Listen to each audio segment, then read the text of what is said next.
ആവേശം ഉച്ചസ്ഥായിയിലോ എന്നാണ് ചോദ്യം. ആവേശം ഉച്ചസ്ഥായിലാണ്. നേരത്തെ എല്ലാവരും പറഞ്ഞ പോലെ തന്നെ അവസാന ദിവസങ്ങളിലേക്ക് എത്തുമ്പോൾ വല്ലാത്ത രീതിയിലാകുന്നു പ്രചാരണം എന്നുള്ളത് ആശങ്കപ്പെടുത്തുന്നതാണ്. ഇപ്പോൾ ഉണ്ടായിരിക്കുന്ന സംഭവങ്ങൾ ഇടതുപക്ഷത്തിൽ എത്ര സമയം സംഘടന തുടങ്ങിയിട്ട് കുറച്ചു നേരമായി.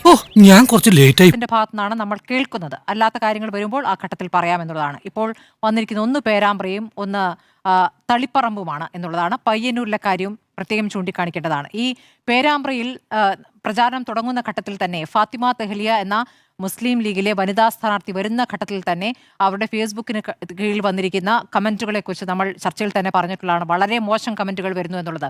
അതിനുശേഷം ഇപ്പോൾ ഉണ്ടായിരിക്കുന്ന കാര്യം ഫാമിലിയുടെ ബാക്ക്ഗ്രൗണ്ട് ഇഷ്യൂ മോശം എന്ന് പറഞ്ഞാൽ മോശം അഭിപ്രായം കുടുംബത്തെ പറ്റി നാട്ടുകാർക്ക്.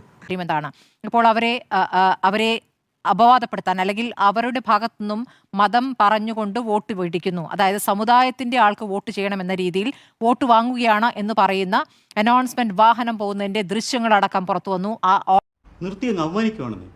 ഓഡിയോയും പുറത്തു വന്നു. അവിടെയാണ് ടി പി രാമകൃഷ്ണൻ തങ്ങൾക്ക് അതിൽ പങ്കില്ല എന്ന് പറയുന്നത്. അങ്ങനെയല്ല പറയേണ്ടത്. കാരണം പാർട്ടിക്ക് വേണ്ടി പ്രചാരണം നടത്തുന്നതാണ്. നേരത്തെ അത് മാധവ് വിശദമായി പറഞ്ഞു എങ്ങനെയാണ് ഒരു തെരഞ്ഞെടുപ്പ് പ്രചാരണത്തിന് എന്താണ് പ്രചാരണത്തിൽ പറയേണ്ടത് എന്നൊക്കെയുള്ള കൃത്യമായ കേന്ദ്രങ്ങളിൽ പോകുന്നു. CPM കുറച്ചുകൂടി അതിൽ ചിട്ടയായ രീതികളുണ്ട്. അപ്പോൾ അതിൽ നിന്ന് അയാൾ ഒരു പാർട്ടിയിലും പെടാത്ത ഒരാളാണ്. വിരുദ്ധമായി ആരെങ്കിലും ചെയ്തിട്ടുണ്ടെങ്കിൽ അതാരാണ് ചെയ്തതെന്നും ഏതാണ് വാഹനമെന്നും ആരാണ് അനൗൺസ് ചെയ്തതെന്നും ആരെങ്കിലും അതിന് പിന്നിലുണ്ടോ എന്നും പരിശോധിക്കാനുള്ള സംവിധാനം പാർട്ടിക്കുമുണ്ട്. അതല്ലാതെ പോലീസിലേക്ക് അത് കംപ്ലൈന്റ് ചെയ്താൽ ചെയ്യാവുന്ന കാര്യമാണ്. അപ്പോൾ അങ്ങനെ അറിഞ്ഞപ്പോ ഉണ്ടായ ദേഷ്യത്തിന് തന്നെ കൈ കിട്ടിയിരുന്നെങ്കിൽ മാത്രമല്ല അതിനെന്തെങ്കിലും അഭിപ്രായം പറയാനും പറ്റൂല.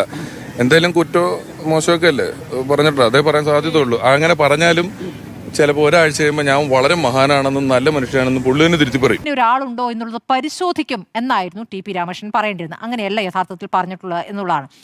അപ്പോഴാണ് നമുക്കത് വടകരയുമായ സാമ്യം തോന്നുന്നത്. നേരത്തെ സുനിൽ പറഞ്ഞത് ഇവനെ എന്തുകൊണ്ട് നേരത്തെ മനസ്സിലാക്കി